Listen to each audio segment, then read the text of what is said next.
Hi, this is Dave Zegel. Let's talk about Monte Carlo simulations.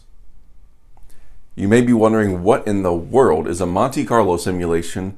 What does it have to do with anything business or finance related? Well, Monte Carlo simulation sounds fancy, and in some ways it is, but really when you break it down into layman's terms, it's a probability analysis. And it uses random variables to figure out the probability of various events happening. Again, that's a very layman's terms explanation, but that's all you really need to know for a Monte Carlo simulation, unless you're really getting into the details and you're going into a scientific field where this is often used. So Monte Carlo simulation is heavily used in science and engineering because they really need to know the probability of a random set of variables and how that impacts their calculations. It's also crept into the use in the field of finance and specifically in financial planning. You'll especially hear this a lot when talking about retirement planning, because if you are nearing retirement especially and you want to look at the probability of a successful retirement, well, there's a lot of random variables that will go into that.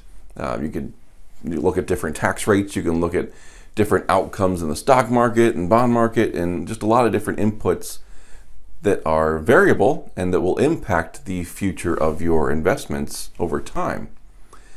What happens oftentimes is this word Monte Carlo simulation or Monte Carlo analysis gets thrown around and it sounds fancy and everybody goes, ooh, Monte Carlo simulation.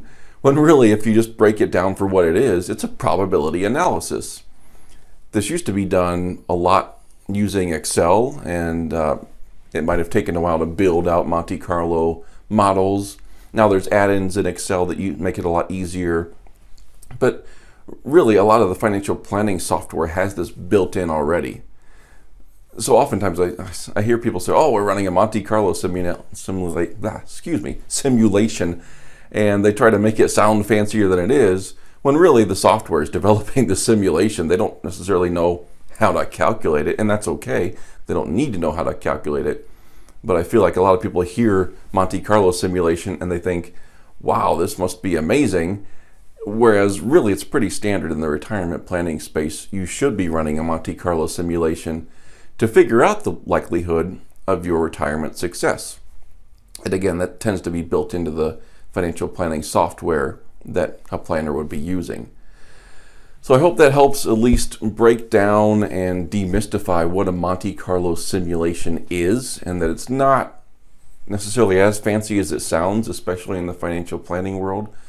Let's try to keep this simple so that way when we use complex terms like this, we understand that really we're talking about retirement dollars, looking at many different simulations with random events happening, and in those simulations, how likely are we to accomplish our goal that we want to accomplish in retirement, knowing what we know and knowing the various inputs that we have to plan for.